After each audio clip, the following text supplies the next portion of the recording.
Here I am, Leon C., aka Morpheus. You are listening to the Academy of Wow Men. And today I have something to share with you, ladies and gentlemen.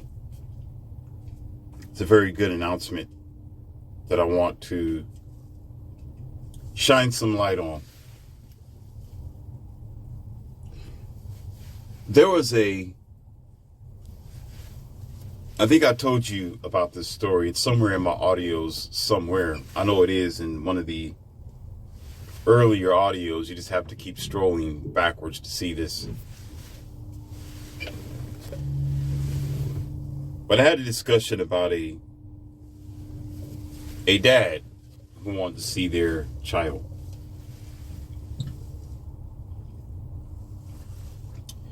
And this is how it went down. Yesterday, I received this strange phone call. And I don't answer phone calls that are unfamiliar, usually. So I ignored it and continued to ignore it. And one day there was a ding that indicated that there was a voice message that was saved. And of course, I decided to listen to the voicemail because if it's important, leave a message. That's typical. If it's important, leave a message. If it's not important, you're not going to leave a message. All right? Therefore, I'm not going to even pay attention to you if you don't leave anything. You're just wasting my time. Leave something, then I can contact you back in return. That's exactly what this strange caller did. And I listened to the voice message and it said, Mr. Doe just came into town and he wanted to have a conversation. I was thinking to myself, who's Mr. Doe? Who's Mr. Doe? Who is this guy? I was like, oh, I remember now. That's the gentleman with the child custody situation.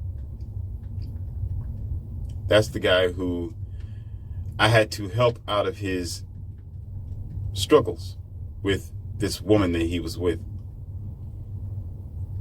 And of course, I called him back and took a little time, but when I contacted him, he said that he was doing fine and doing okay. And I told him, I said, sure, we can meet up somewhere and let's talk it over, not over the phone. Let's go talk it over hot coffee, discuss the situation. So we meet up and he began to share with me his story, his struggles, recent, currently, what's happening now. And I can't tell you how gratified I am and how good I feel, as in the word F-E-E-L, about what this man told me. First of all, he began to thank me for saving his life. He thanked me, and he couldn't stop thanking me for the past 20 to 25 minutes, and I had to slow him down and try to figure out why this man was so thankful, so gratified, and I began to wonder to myself, is it all that serious, and what did I do to deserve this sort of praise and thanks? Because I remember his struggle with this child. I remember that the baby's mother was keeping him away from his kid, and he wanted to do some very dangerous things in that situation. So the story goes that he was going to off or delete himself during the situation. Now, I'm not going to get into details, but some of you don't understand who have your kids with you. Some of you really don't understand the struggle of men in the westernized world, that men get kicked around. Men are usually attacked daily just for being a man, and his rights aren't looked at as important. You know, his struggles aren't important to the westernized world as much as it need to be. And I made an audio as well. It's actually a video. Y'all need to check that out. It's called Raise the Woman But Put the Man Down, and it's an animated form. This is something that I took a clip from, and it's okay, it's cool, right? But I was depicting in there, even in cartoons and animations, everywhere that you go, women are praised for doing dirt, for doing wrong. But yet, if a man was to do the same thing that women do, men are going to be twice as much scorned, attacked down, put aside in a longer sentence versus the average woman. And in that video, y'all need to look it out. Check it out. It's called once again, it's called Raise the Woman, Put the Man Down. And you'll see a head of an animated character in that particular video. And you will see exactly what I'm talking about. It's an atrocious situation that it's put into animated form, but this is actually real life as well. This is actually what goes on in your real world. It happens. This is factual. These are, in that anime, it's an event that is depicted that way, sort of in an entertainment format. But in real life and mentally, it is that way. Men are disenfranchised. Men do have the short end of the stick, while women can just violate men. Women can just bombard a man's privacy or his life or his space, and it's okay. Or she'll just simply get a slap on the wrist. But if a man decide to do that to a woman, now all of a sudden they want to put him underneath the prison. Now all of a sudden they want to eliminate him and call him all sorts of monsters and evil. I have never seen an animation or movie that upset me more or pissed me off than these artists that have nothing else better to do than to manipulate the viewers. And again, this isn't usually going to be a modifier for adults. These are for teenagers and sometimes kids, because these are animations that adults might think is okay for kids to watch, or even teenagers. And they don't understand that their teenagers and kids are being manipulated by these artists or by these orchestrators that put it in movie form. Therefore, these girls will automatically think that they can do whatever that they want to do, and they are to treat men like dogs, put men on a leash, act like men owe them something, that men owe them their meat, which is your money, energy, attention, and time. That's credit to Greg Adams. It is a very ridiculous thing, and it still goes on today, where it is an automatic, it's almost an automatic reflex in a conversation where if you ask a woman something like this, it goes this way.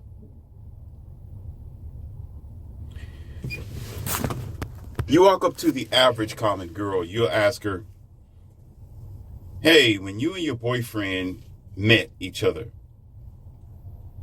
and how did you meet and what happened? Who approached who? And she may usually say 90% of the time, oh, he approached me. Or he made his introduction and or he made a pass at me, or he let me know that he was interested, even though I was interested in him, but he made a pass at me. And when you throw something back at her with this really true, realistic equality idea, which is actually a factor if she wanted, let's be real with it, is why is it that he have to approach you? How come you didn't approach him? This is what she would say automatically. This is the point right here, ladies and gentlemen. This is what she'll say. Well, he is supposed to, because he's a man. That's her excuse. That's her rebuttal. That's her comeback. He's supposed to, because he's a man. And then there's two things you can hit her with conversation wise. I'm not talking about physical. One, you can say, who said that he is supposed to approach you? When you have two legs, you are last time I checked, you're an adult. You got enough energy. You're not sitting down, and you all fought for equality. You fought for fairness all the way across the board. You wanted to be, what do you put that? You want to be in many positions no different than a man. So therefore, you wanted this equality. So what makes it any difference when it comes to dating? What makes it any different when it comes to marriage? What makes it any difference in any other type of scale? Oh, I get it, because it benefits you. It benefits them. That's why. Because it's equality when it feels good to them. It's equality when they want it to benefit them. But when it doesn't benefit them, now all of a sudden, I don't want equality anymore. Now all of a sudden, it's a man's job. He's supposed to. He's supposed to.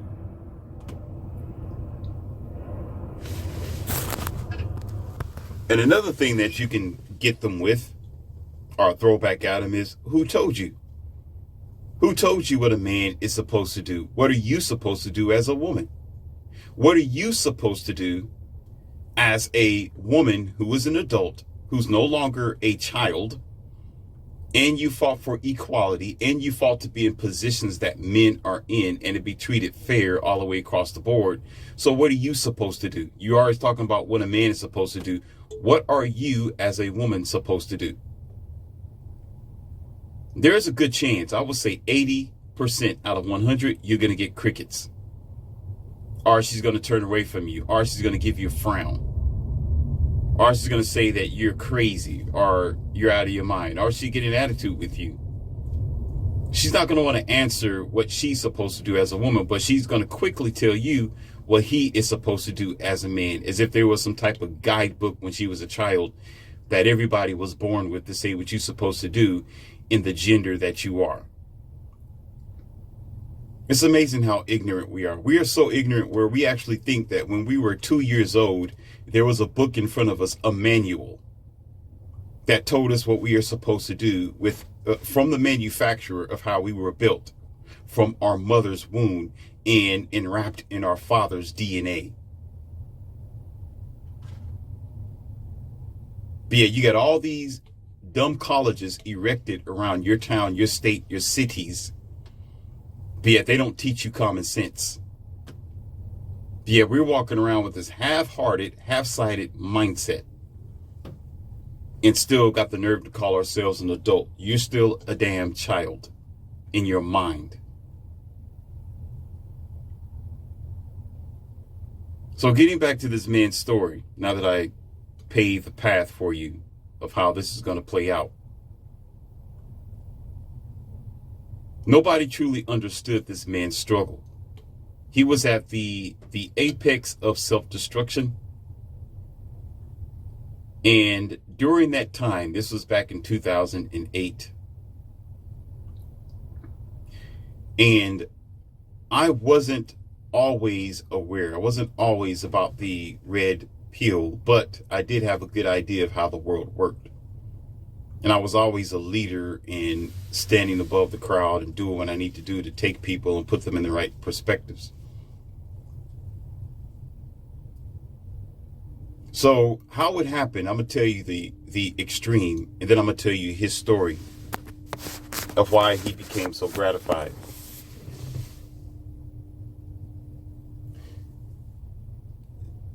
He was just a normal associate type of guy. And he wasn't really a friend, I would say, but he was just this guy, just like every other type of person I may encounter, where if they need help, I would help them. If they need advice, I'd give them advice. And I met this guy doing a business exchange. And so we exchanged numbers. We sat down over a meal and, business meetings, just normal things that can happen during congregations when you meet up with people. I didn't think too much of it. And so he so happened to be the guy to hang out whenever I go out of town, or we come up with different prospects, contracts. And so through an associate of his, or you could say a friend of his, that's how he was able to get in contact with me, because the guy that was his friend realized that I had leadership potential, and he understood his friend, or the guy that we're talking about now, to be struggling with his relationship. And so one day he said, man, you need to call my friend up because he's going through some things. And, you remember that guy that was hanging out with us when we were, when we went out to the restaurant to discuss these matters? He said, yeah, that guy, you need to call him up and see what's going on with him, because he look like he's going through some things. You look like the guy to do it. You got your head on your shoulders, Morpheus. Maybe you can talk some sense into him. So that's how I ended up in contact with the guy that I'm talking to you now about, through those sort of measures. And I didn't know how deep the rabbit hole went. But of course, when I called him up the first time, it was like, hey, you know why? Oh yeah, Leon C. Morpheus, what's up and how you doing and whatever else. Shooting the wind. Then of course I'll go directly to it. So what's going on with you, and what's really going on? Don't lie to me. What's really going on? What's on your mind, man? I'm here for you. You don't have to carry your burdens on your shoulders alone. That's what men need to do anyway, right? Us men need to know how to help each other. We need to know how to be there for each other and make sure that we are a voice for other men, because men don't have too many people to be a voice for them. People don't understand a man's struggle. The only person that can understand a man's struggle is another man.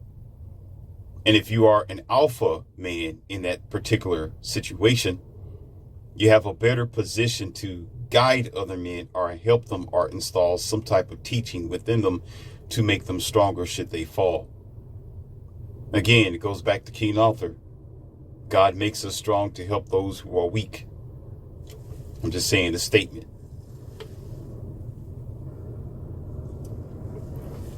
And so I'm going to skip a lot of scenarios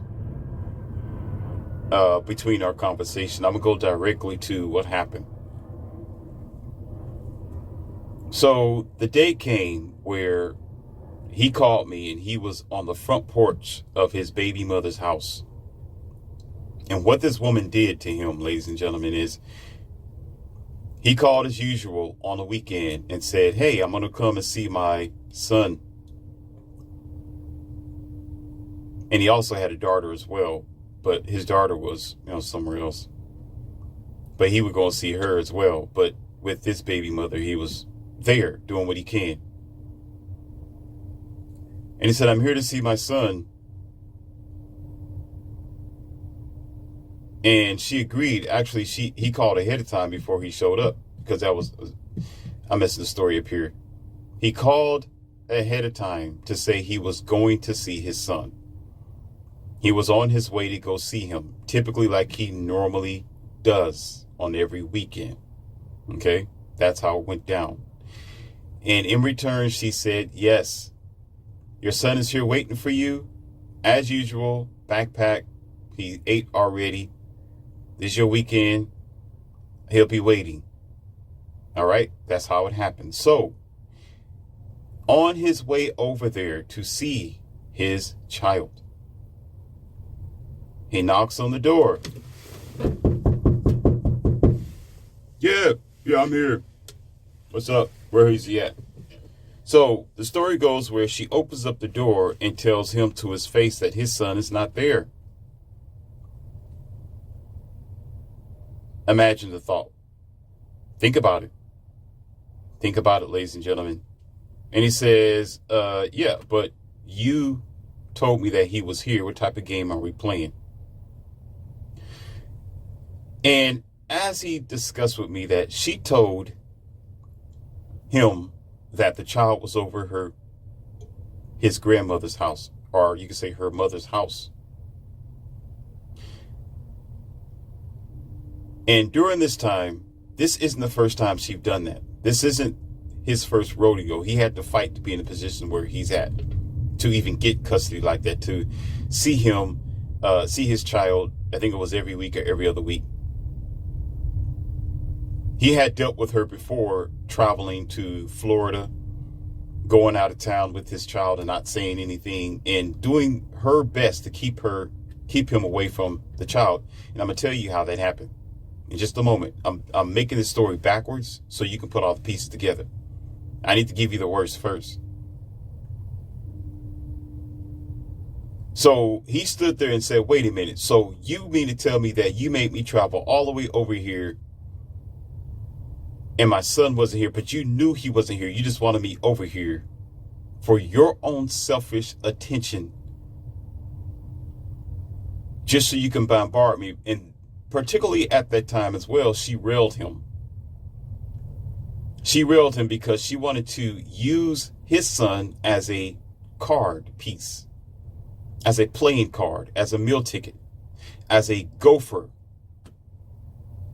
And said, well, I really want to be in a relationship with you again. But since you don't want to be with me full time, or you don't want to get back with me, I don't think you need to be with your son either. Take a pause right there, because I'm going to fill you in on that story. Just imagine you're standing here witnessing this, okay? You really don't know what's going on, but I'm telling you, I'm going to break it down for you. And of course, he says, no, I'm not here for you, broad. I'm here to see my child. You know that this has been going on for months. I never took a pass at you and told you I wanted to get back with you.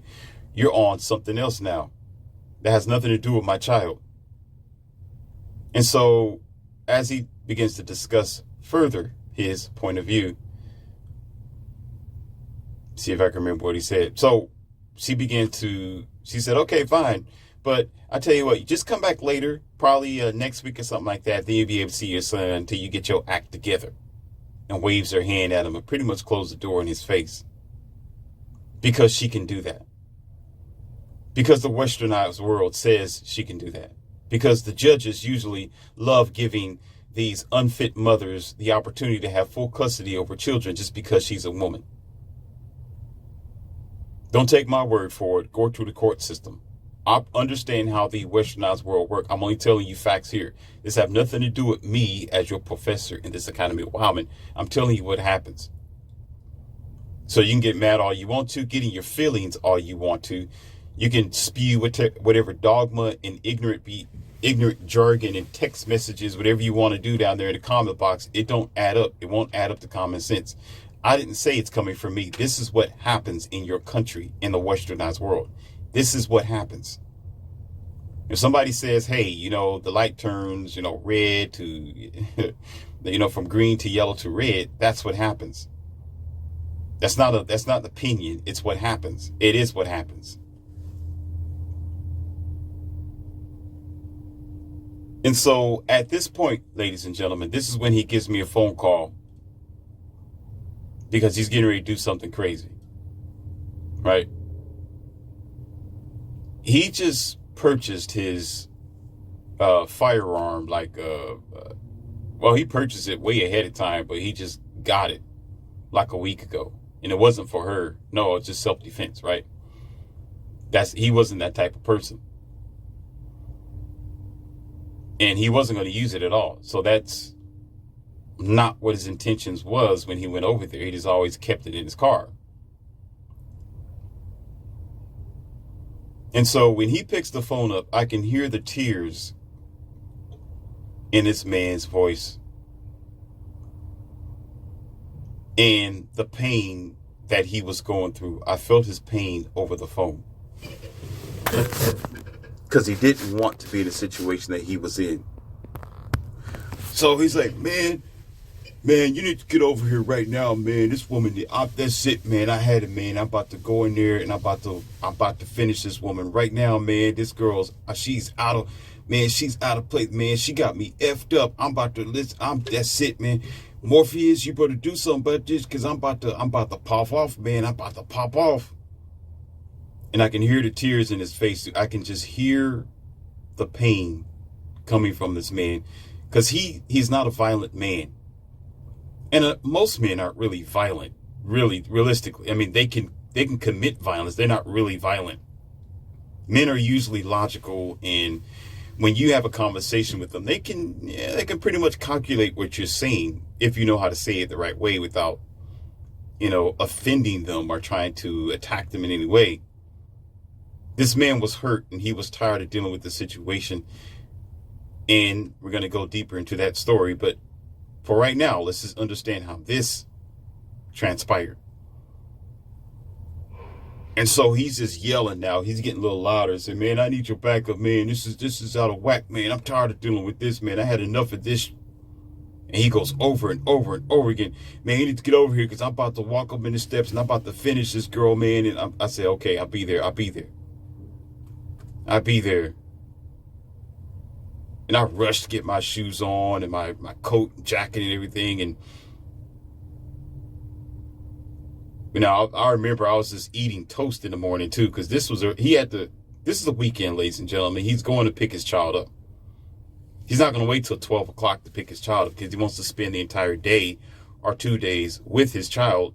So drop his child off maybe Sunday night, something like that. So this is early in the morning. So I've still got stuff on the stove. I'm walking around and I'm right. I'm just comfortable. And I'm like, what's going on here? But I said, I need to get over there right now. And the emergency was an urgent thing that I couldn't wait on. And he couldn't wait because it was going to be, that was going to be it. Automatically, I can see him on the front page of the news. I can see something happening that we don't want to know about. So I jump in the car and I have to, speed up just a little bit to get over there and take a couple of turns and sharp moves, right?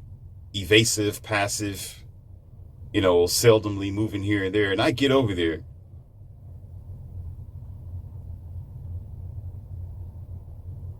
And he's still sitting in the car and he's been out there for a good 20 something minutes because I was moving.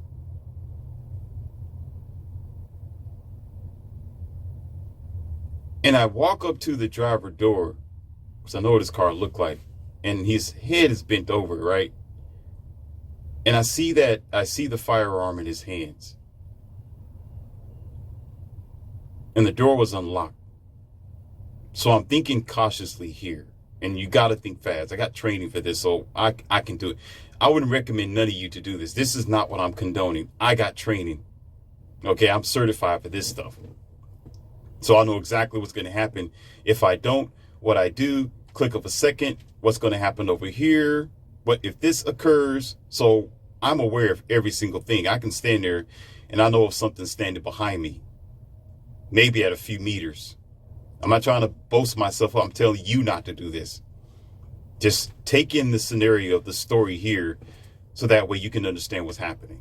Okay? Don't put yourself in the situation. I said it here and now.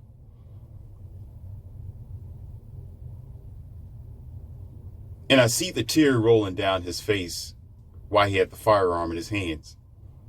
And he looks up at the window. He recognizes me. But when a person's you got to understand how psychology works. When people are, listen, ladies and gentlemen, listen carefully, please. Please listen, please. When people have completely lost hope, they don't see you. They don't know what's in front of them. They don't want to. They can't. Their mind and their soul is in a different place, period. They're hopeless. And they'll do anything to get out of the situation. But when you've done everything, there's nothing else to go. There's nothing else. But this is what men go through every day. But let's continue. Because some of y'all don't care anyway. You're like, I don't care. So what? He still should have took care of his child. He shouldn't have been in that situation. He shouldn't have got her pregnant. Take your heartless self. You go to somebody else's channel. Okay? That's what you need to do. We don't need you, Scrooge, evil over here.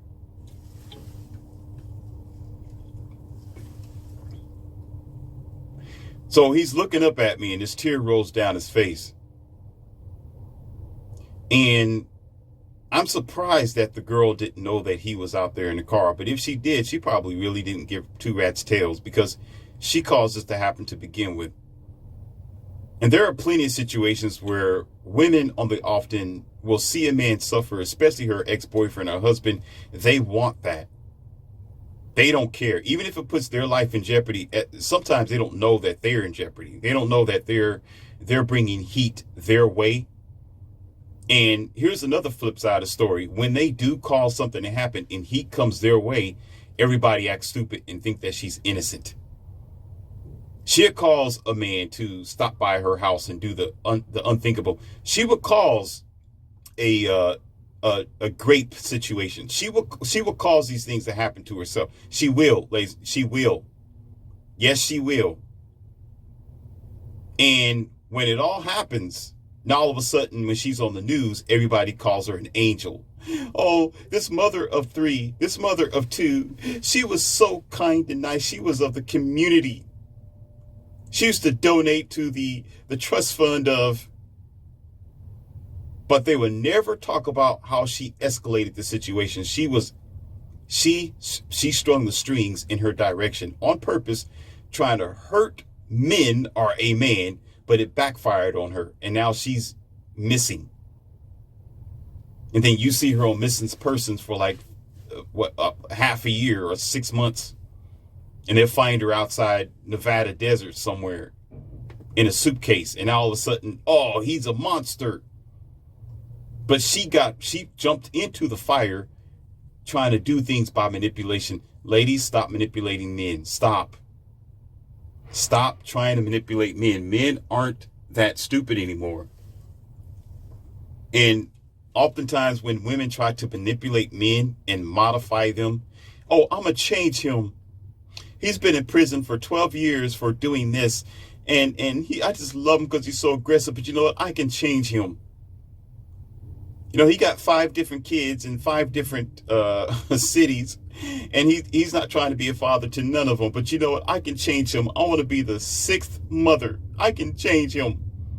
I can manipulate him to do what I want him to do. Even though I got OnlyFans, I'm on Instagram, and he don't know that I'm messing with my other baby daddy and doing other things. But you know what? I can change this man. And then as soon as he finds out what she's doing, or he goes back to his old ways, now you find her in some sort of, there you go again, obituary. And everybody's like, oh my God, I can't believe she was so sweet. She was innocent. Anyhow, getting back to the story, getting back. Here we go. So I was still surprised that she was in the house the whole time, and somewhat not surprised. Like, that's how they roll. That's how they operate. So I took the opportunity while he was looking at me to get his attention away from him and whatever is in his lap. Okay? And I quickly opened up the door very, very fast enough to swoop in and grab this firearm and keep my shoulder and my arms on his upper body to keep him from lurching forward if he were to do so.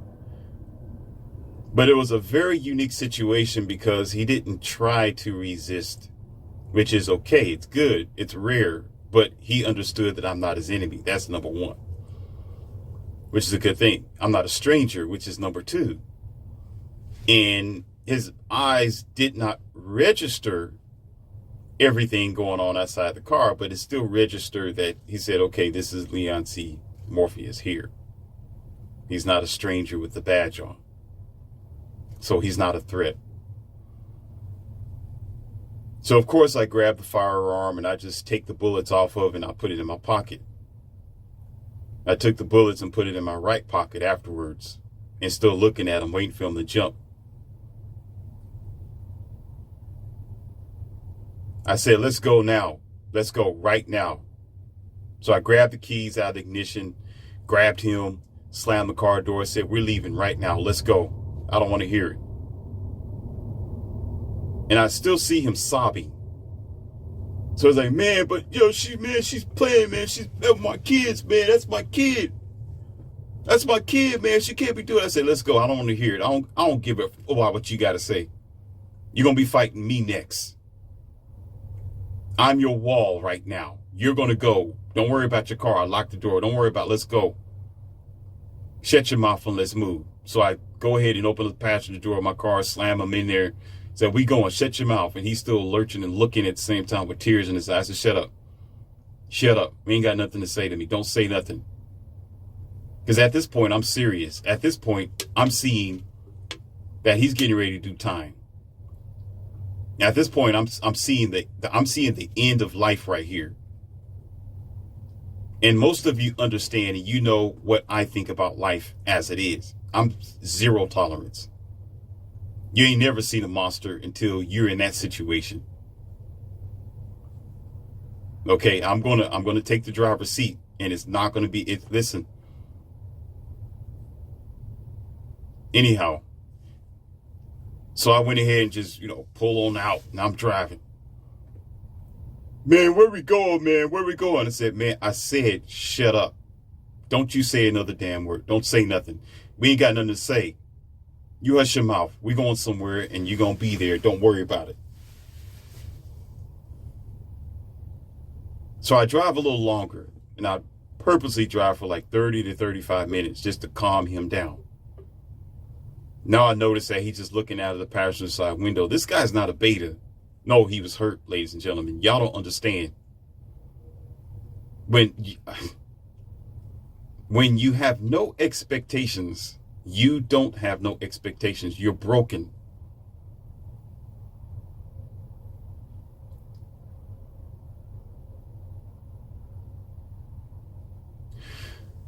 So he calms down.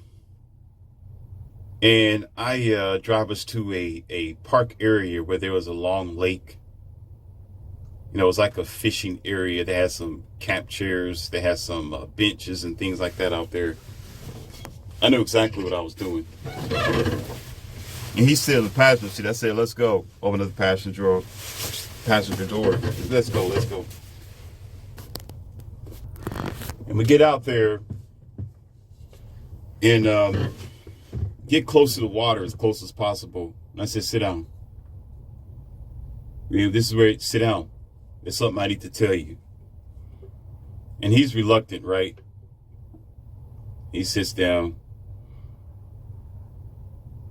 And the first thing he says is, like, typical. I don't believe that, man. I can't believe she did that to me again.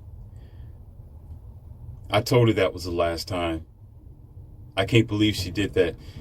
I said, shut the hell up. Don't say another word. Shut up.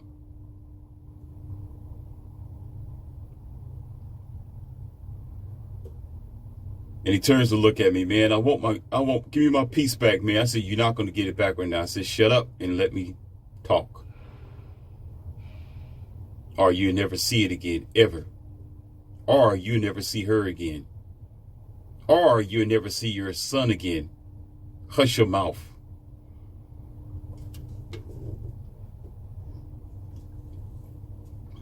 So I give him about 5 minutes not to say nothing.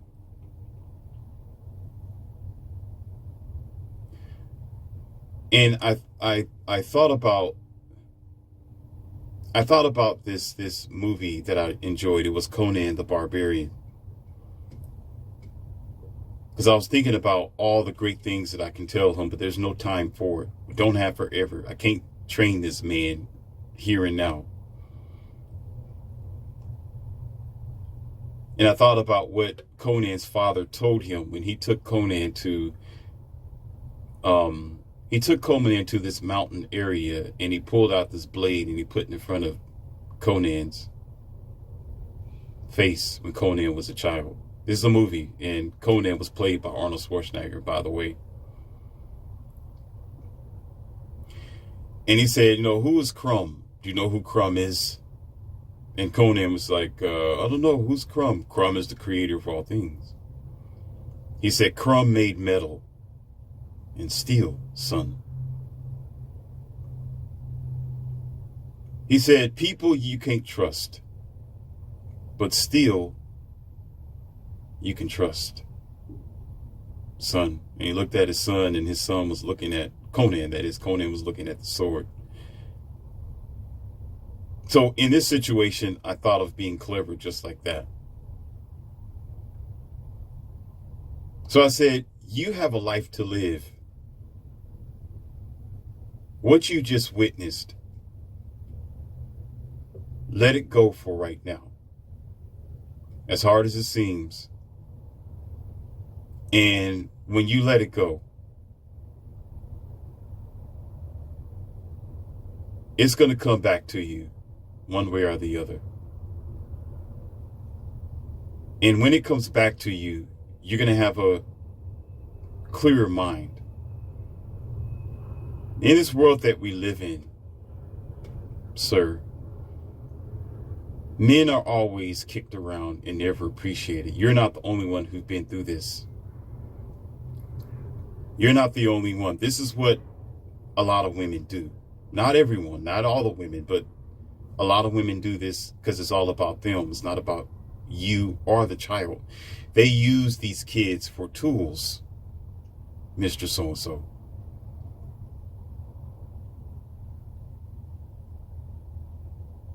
And of course, I continue to tell him that, he can still call. We're going to hang out every now and then and check up on him, see how things operate. And if his mind is in the right place and everything is working out, then I might return his firearm to him. Because it was his in his name, legally purchased and all that. I said, for the time being, I'm not going to let you go over there. Don't go over there. Don't. Because this woman is trying to cause the end for you, and the end probably even for her. She's doing this to herself. She's not thinking about the outcome. Right now, she's just operating in her emotions, and she's being evil. And of course, he turns for a moment and say, how do you know this, man? Because this is my son, and you don't have no kids, Morpheus, so who are you to say these kind of things? And how do you know all this? How do you know my son won't resent me? How do you know that she's just going to try to have the son just be with the baby's daddy? With her new boyfriend. Now, we're going to stop right here because I'm going to go to the past really, really quickly. We're at, 42 minutes into this, so I'm going to try to do my best to talk about the past before we get back to where we are in this, this lakeside area in the park, okay? See, in the past, he was always a struggling man anyway. He was always trying to do the best that he could do, like most men, just to survive. And his girlfriend took advantage of that via her mother. So her mother kept on telling her daughter, which is, of course, his girlfriend, that she wanted grandkids over and over again. And he was just a growing boy, or you could say man, trying to discover life and just going by the natural order of things, having segs. If a child happens, it's an oops situation, that side of the world. And the girl decided to bring a child into the world, not because she wanted a child, but because she wanted to please her mother. That's what that was all about. And of course, they were of a younger age. They was in their early 20s and acting out as if they were new. So she really didn't care that much about him and didn't have the sight of the future. And he didn't take the precautions that he needed to take. And so, as you can imagine, it was all about a relationship between herself and her mother, not him. He was excluded.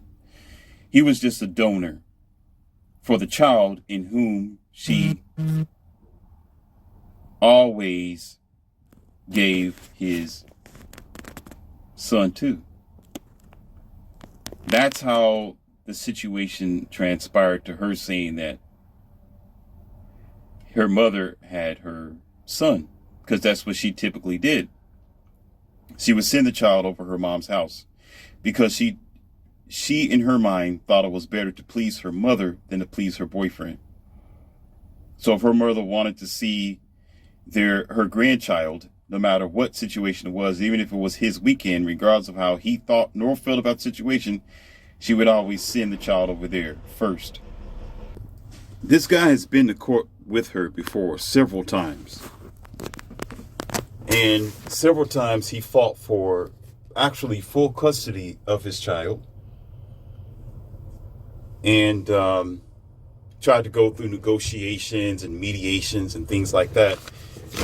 And the way that the world used to work, or you say years ago, operated, a lot of men still didn't have a lot of support systems, and the court was always going to give the woman the custody no matter what, unless he found out that she was unfit or she was dangerous or she was putting the child's life in jeopardy, doing drugs and etc., right? So forth and so on. But he couldn't do that at the time, and he really didn't have a lot of money. He was just struggling to survive like normal, common men.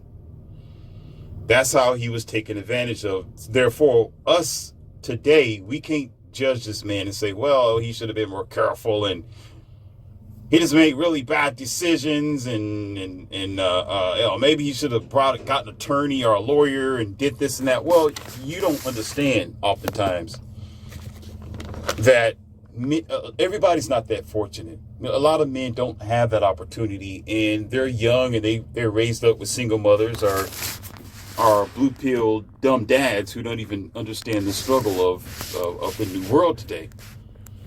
And therefore the misfortune is spread abroad, and this guy just so happened to be in that situation. Okay, so this day when I had to compensate his arms and take him away for a while, it was a build-up before that point. It was a build-up because she'd done that several times before, and he warned her about it. They went to court over it, but she still didn't care. And here's the Shangri-La, ladies and gentlemen, that you must know, that I held all the way until this time, that I really need you to think about. I really need you to, and you may know women who are doing this. You know girls know girls, right? Y'all operate in circles of information. Y'all know y'all best friends who've done this before. And you know wives today who's married to a brand new father who took the child, and let me put it like this, who adjusted herself through manipulation some kind of way to make the biological father look like an enemy and evil, and get him in some type of situation where he's in prison or can no longer be around his children, so she can do what, ladies and gentlemen? Here it is. The reason why this girl kept using this guy's child as a tool or as a weapon is because what she was trying to do is find a stepdad. She was trying to find a stepfather who would come in and change her life. Okay, that hypergamy trip. So oftentimes she purposely pulled the child away from him because, first of all, her mother didn't like him because her mother was bitter as well. And her mother actually didn't have good relationships either. As the story goes, as he tells me that, he should have paid attention that her mother wasn't even married. Or you could say divorced, but she wasn't married. Her mother didn't date as he should have to start all over again and try to reenact love if she's lovable. As someone would say, can you love? And are you lovable? Are you capable of love? Sort of thing, in which there are some people, if they are alone or if they can't find a relationship, especially the woman on the often, most likely that's a red flag. Perhaps, and it's rare that women go on the oasis for a while or do any type of donkey fasting. There's always going to be a man in the shower. There's always going to be the plumber, the cook, the maintenance guy, or the mechanic, the yoga instructor, the trainer. There's going to be somebody there who's going to try to wiggle himself into her world if she makes herself available. So the fact that she hasn't made herself available, or she became separate from people, usually, and the higher percentage, not all the time, but usually, it's because she's not capable of loving, and she's not capable of being in a relationship or being loved because she doesn't have lovable assets. There's nothing to offer her men. So therefore she stays alone. Then, of course, over time, she tries to claim to the world or tell you it's because she want to be alone for the rest of her life. She don't want to be in a relationship. No, the reality is she can't be in a relationship because she's not relationship material.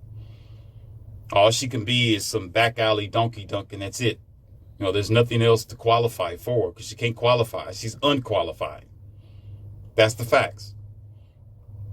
So that was a red flag he didn't pay attention to. So this entail is why the grandmother tried to consistently take the child away from him because she had nobody there to love her.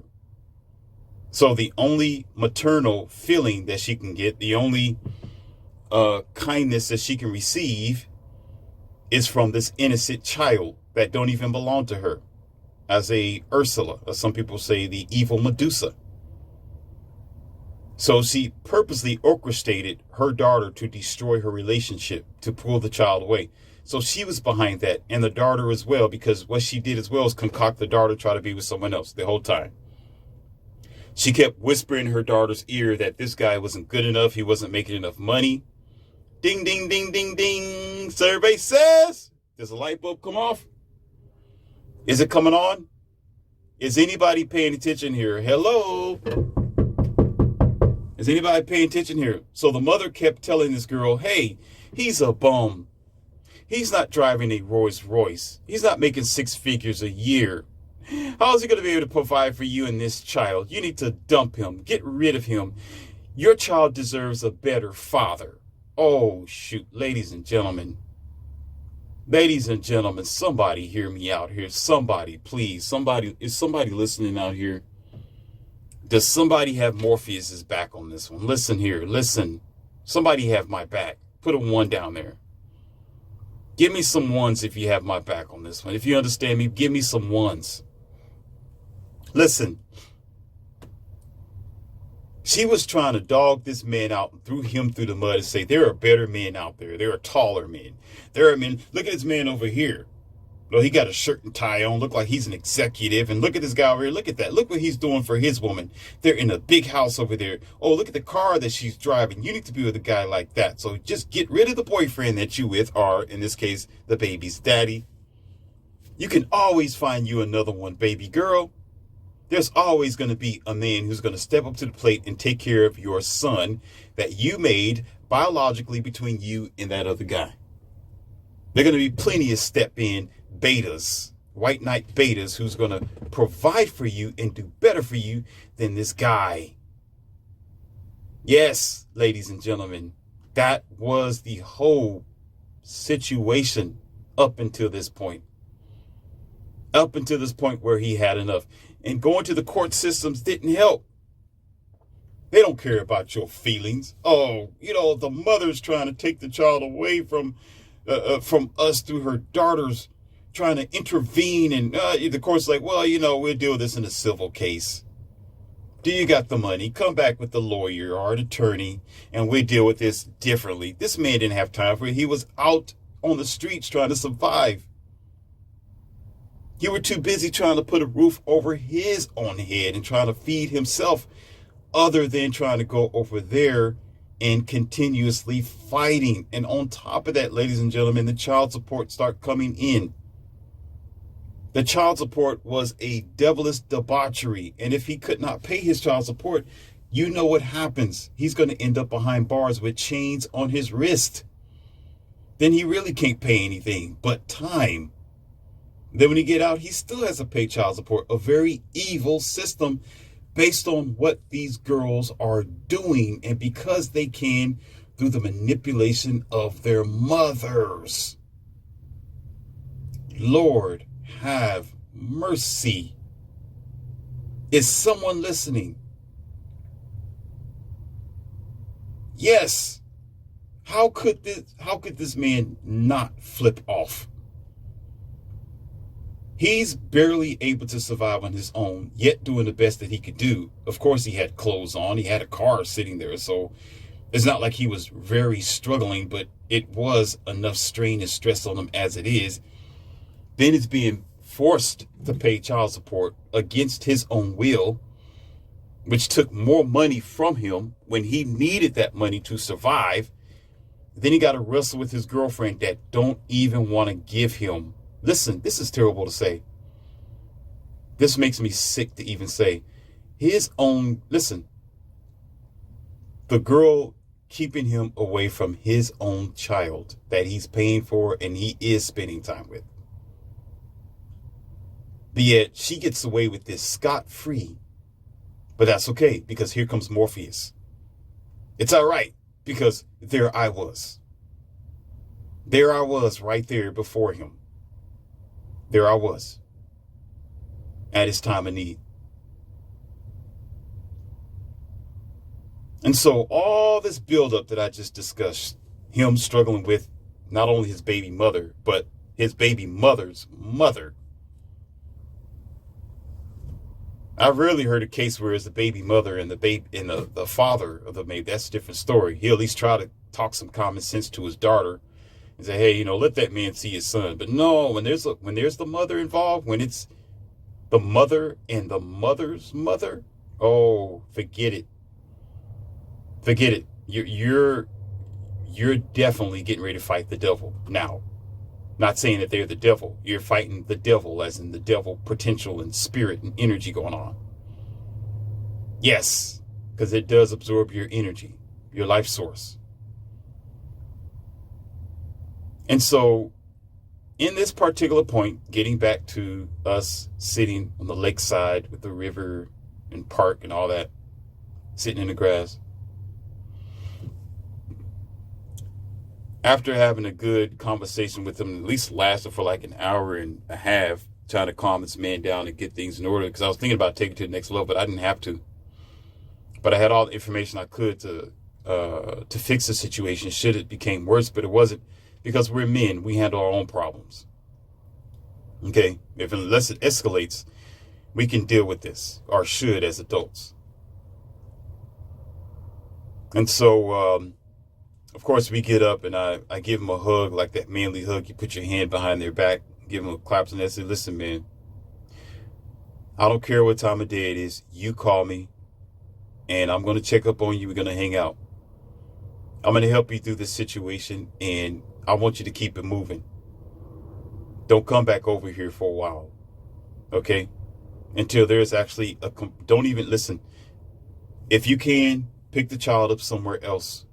Go in a public area. Don't come here. All right? We have to do this the right way. And if it gets a little more hectic and out of control, which it is already, build up your money and we'll take it to court. We'll deal with this differently. Let's do it the right way. Let's do it legal, so you don't find yourself in an illegally dangerous and life depleting situation. And of course, before you walk away, I say, you got to promise me this.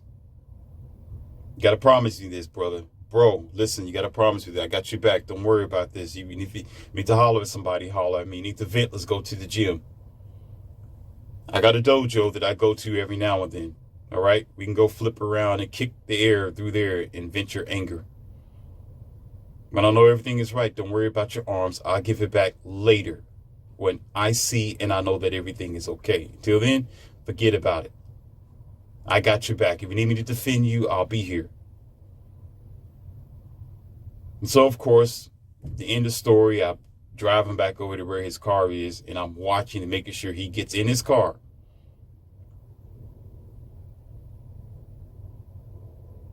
Right? And he turns and says, hey, you promised me you're going to give it back because I want my arms, man. I said, don't worry about it. It's coming back. It's coming back. And if you try to get it any sooner than that, we're going to have problems. Now you're going to have a problem with me. But I promise you, brother, I give it back. Right now, I need you to do this for me. So let's go ahead and conclude this with a climax to this particular situation, ladies and gentlemen. So, yes, by the grace of the universe, he starts getting better. And through my training and through a little bit of therapy and me taking him places and distracting him on purpose, He stopped playing with this girl's games. He stopped. She tried it again afterwards, a couple of months later, and he called over there to see if his child was there. Try to make an arrangement as well to even pick him up somewhere else, and she kept lying. She kept flipping the script, and it goes that she even tried to get married. Yes, there was a time where she went dark for a whole month. Come to find out, she was trying to get married. She was trying to get married with a guy who had a couple of kids of his own, and she thought that was the safest bet and the safest avenue. But of course, it blew up in her face, and she didn't get married to the guy. And as the story goes, they're not together. I wonder why. I wonder why.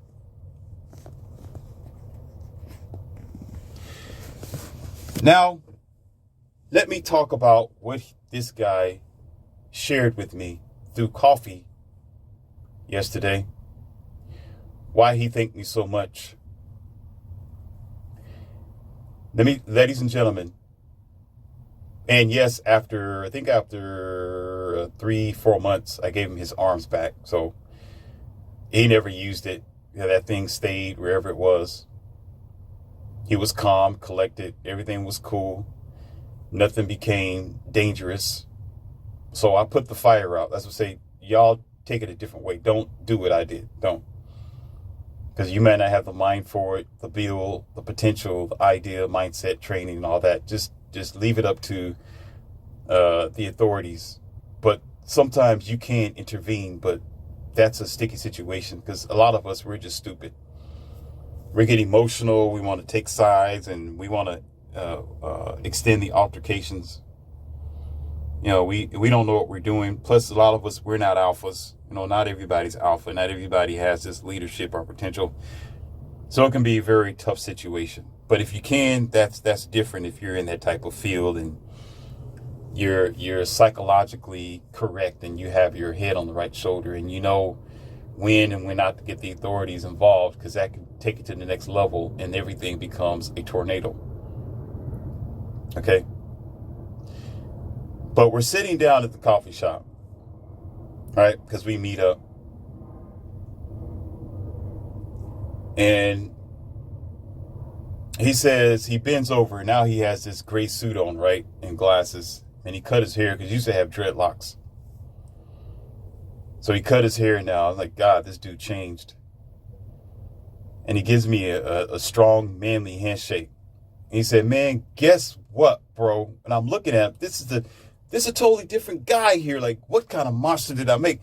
Once, listen, when I first met him, and you know, we was at meetings and things like that, where he was more like lackadaisical and just, you know, whoa, how you doing? Oh, yeah, well, how you doing? You know, you can barely hear him. Now he's, hey, how you doing, Mr. Morpheus? How are you doing today? Guess what, man? That's his personality now. Now it's open and sharp and clear and clean. Like he done went through a severe process. He bends over the table, right? He said, look, man, let me show you something. He knocks on the table with his hands, like 5 knocks, right? And his son was sitting like on the other side, just enough in earshot in the coffee shop. Walked over and sat next to him, but first he gave me a handshake. Hey, Mr. Morpheus. Finally get a chance to see you. I heard a lot about you. And of course, the father introduces everything and all that great stuff. Hey, you know, this is the man who saved my life, man. This is the man who changed my world. I owe him a lot. Sit down over here, son.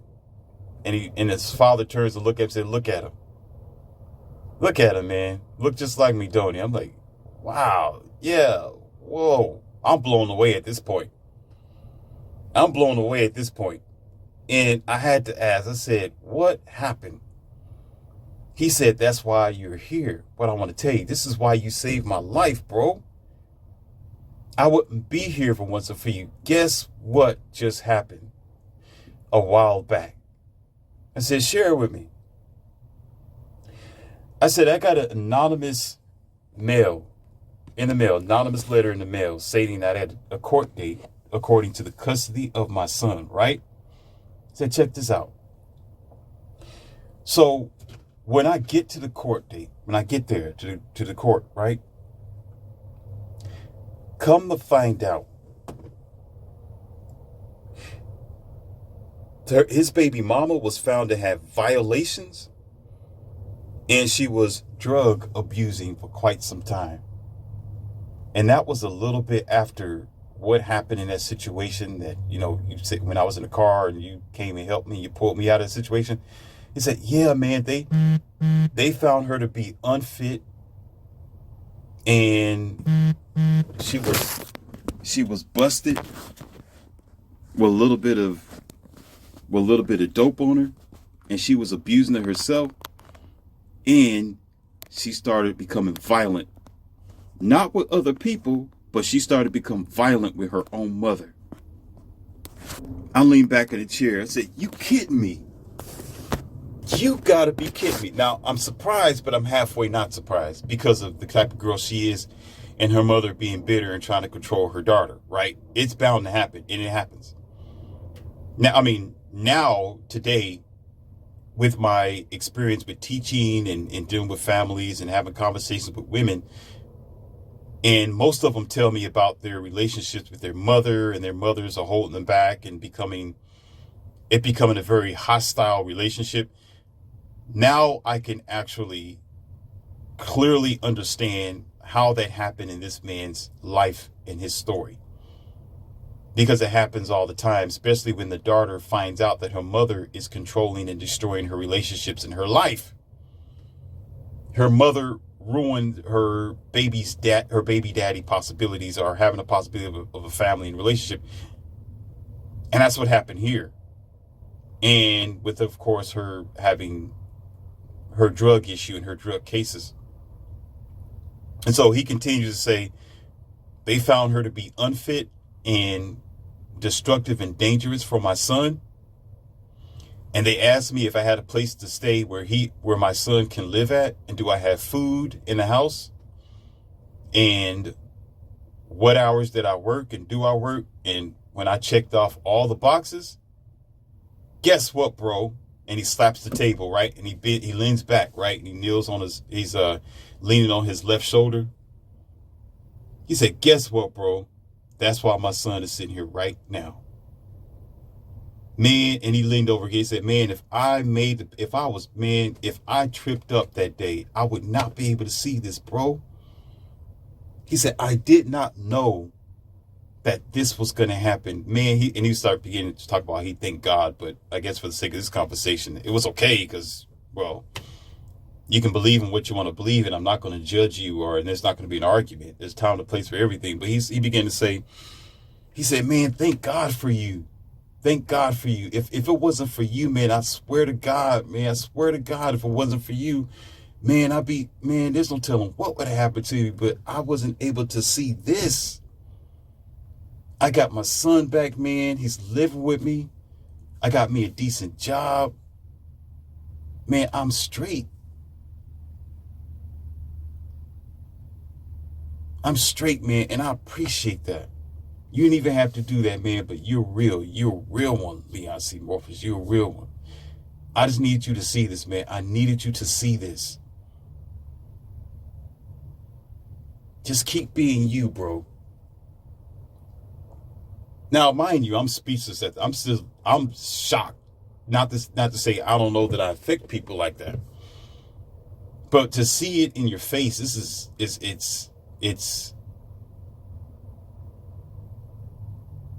it means something to know you affected somebody's life like that. And it's one thing for somebody to say thank you, and you get it in the mail, or they text message you, or maybe on social media, or they put it in a comment box, or they give you a letter in the mail or something. However, but it's different when they say, man, check this out, and they show you like, this is because of you, man.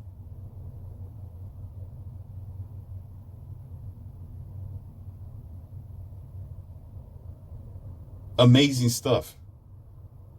And so it's because nobody's listening to a man struggle or helping him when he's at his broken point.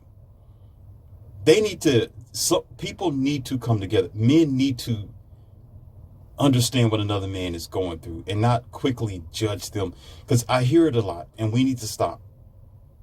We need to stop talking about these fathers and saying that most of them are deadbeat dads because they're not the child's life.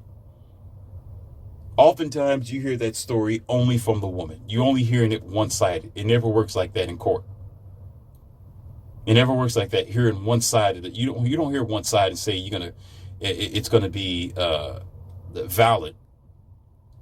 The accuser is automatically right. The defendant is automatically wrong. No, you got to have a case here where both people have the right to speak their side of the story. And most times, the men who are the defendants in this situation, they don't have nobody defending them.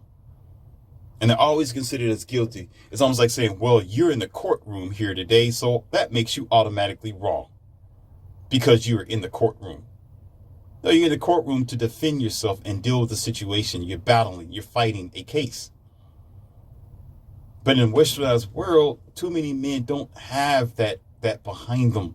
But they do have men, they do have leaders, they do have friends or associates who can help them on the right path, or at least give them the right help, the right therapy, the right information to put them on the right track.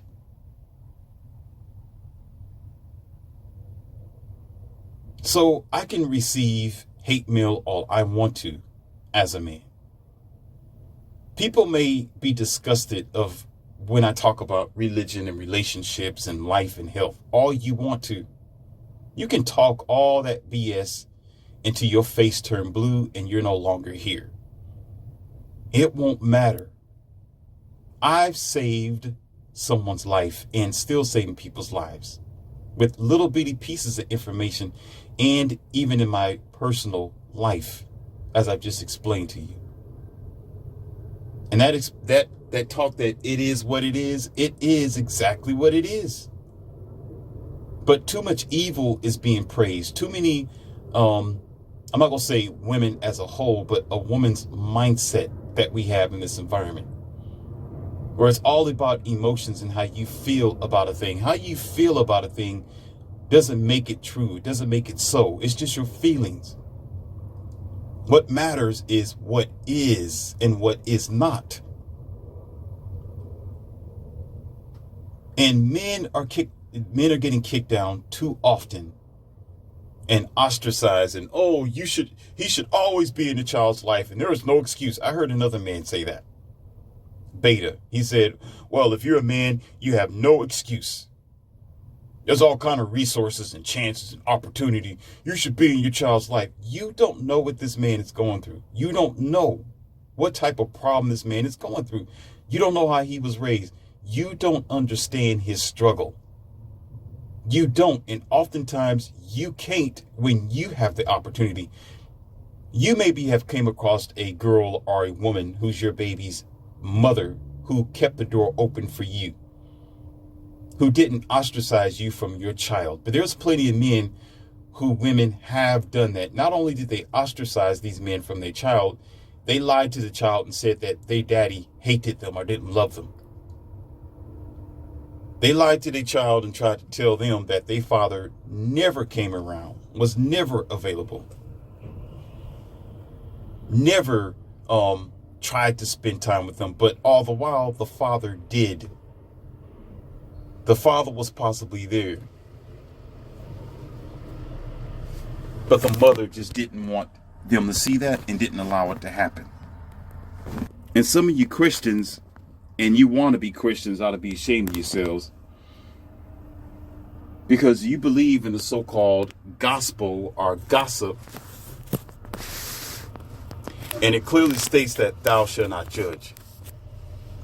When men like myself and others are talking, we're not judging people. We're talking about a situation, not judging it. And too many of you judge people based on what you think it should be, not for what it is. because you don't understand their struggle. And so you cast the first stone or rock at them. And so typically this expression deadbeat dad becomes a common thing. Oh, because you're not in the child's life, you're a deadbeat dad. What about this guy I just discussed? There are plenty of men who are in his situation, but they had to deal with it differently. Some of them have not survived. Some of them are in prison today. A lot of them off themselves, and a lot of them just moved on completely and said, I'm not even going to deal with this. I'm just going to separate myself from her completely, and could not defeat the system. No matter what they did, the mother was going to have full custody of their child, period, and constantly create chaos and havoc in his life. Therefore, he said, instead of doing something crazy, I'm just going to separate myself. I'm going to go to another country. I'm just going to go to another city. I'm just going to live my life. I'm just going to start my life all over again. This girl is trying to end my life and destroy my child. You know what? I'm just going to build another family. I'm just going to let it go and let God fix it. Yes. There are so many men who did that, but yet you'll come along and say he's deadbeat. You should have tried harder. You should have fought harder. Men know themselves and they know their breaking point. If you don't know your breaking point, you're not a man. You should know there's things that you can bear and you cannot bear. And there are some men who understands that if this girl pushed the button the wrong way, or she pushes the button at the wrong time, or she generally pushes the wrong button, period, that he's going to pop off and he's going to find himself in prison, or both of them are going to end up in an obituary. It happens every day, ladies and gentlemen. We need to start understanding that the one who cries wolf usually is the wolf themselves. Let me say that again. Usually, the one who cries wolf, the wolf isn't knocking at the door. Usually the wolf is not a wolf. The wolf is the innocent person. They're the defendant. The one who's crying that there is a wolf, that's the one who's the wolf. Actually, they're the beast. They are the monster.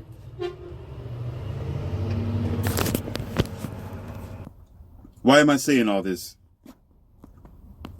I'm saying that we need to understand that men have their struggles and men are not being heard.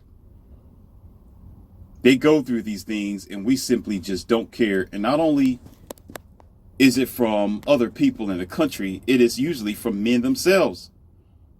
From the men who do have opportunities or who did get married when they were 19 years old and they're still together today because they have like 7 kids. They'll say, oh, well, I'm doing it, so you should have been doing it too. Wrong, buddy. This other man has a different story to tell. He has a different mindset. Something else went on in his life that just prevented him from doing it. Men aren't never going to get to the next stage of their evolution or to survive this modern day world until they learn how to stick together and understand each other's struggle, that they might all be dealing with the same issue. That issue needs to be addressed and fixed and to bring themselves up. And stop judging them and saying, his daughter's not with him. He's evil. He must be deadbeat. Yeah, he's selfish. He's stuck on himself. And his daughter's waiting for him. No, sir, you don't know that there's probably a barricade keeping him out. And if it is open, guess what? It's almost like the silver shiny thing in a box for a monkey. He'll go over there to see his daughter. So he puts his hand in this box where this silvery shiny object is. And guess what the mother would do? Clamp his hands down right there. She'll keep him trapped. Oh, you here? Let me use this against you. Marry me or you'll never see your child again. Be in a relationship with me again or you'll never see your child again. He don't want to because he knows she's violent or unfit. Or she's a 304. She's been a 304 and he doesn't want to be in a relationship with the 304, which so happened to be his baby's mother. But he has a child or a daughter that he knows he needs to be responsible for, or that he just generally wants to be responsible, or he just loves the child, which generally is the case. It just so happened to be a responsibility, but they care about their kids nonetheless. They are a happy burden. They are a happy and nice liability. Do you understand? Y'all got y'all perspectives in the West twisted and fixed in the wrong direction. Y'all need to recreate your mindset. Get off of stupid and start getting on smart. And stop judging people. This man's story is not the end of it. There's been plenty of guys that I had to help. There's been plenty of men that say, you know, thank you, thank you, thank you. My God, thank you for showing me this. Thank you for saying that. I didn't understand this until you said so. That's the way the world works. So again, we need to change our perspectives and see things from the other side of the moon, that it is all not candy and cotton candy and caramel apples and balloons like it is for you. For some people, it's rocks. It's shard glass. It's landmines wherever they walk. And whether they did it by accident, whether they created it by ignorance or just they didn't have the information, most times it's because there's nobody there to guide them somewhere else that's less vicious for them. And it's not going to help if we're misjudging people or judging each other based on our own experiences. We need to see this thing universally as a whole and understand it may not be just this person's problem. It's the way that the world operates in the West. It's what the modern woman is doing and what she's able to get away with. That's the problem. When you comprehend that, then you see things a little differently. Because it seems to me that a man's life don't mean anything, but a woman's life is like gold and diamonds. That's a twisted world to live in. When a man's life is just as valuable as anybody's life.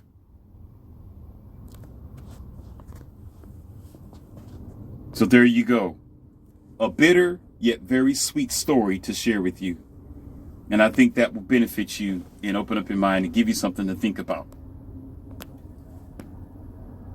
It's your professor here in the Academy of Wow Men. I shouldn't have to say this, but you need to like this. You need to share this. And for those who aren't subscribed, subscribe. Let's grow this. And let's continue to help those in need.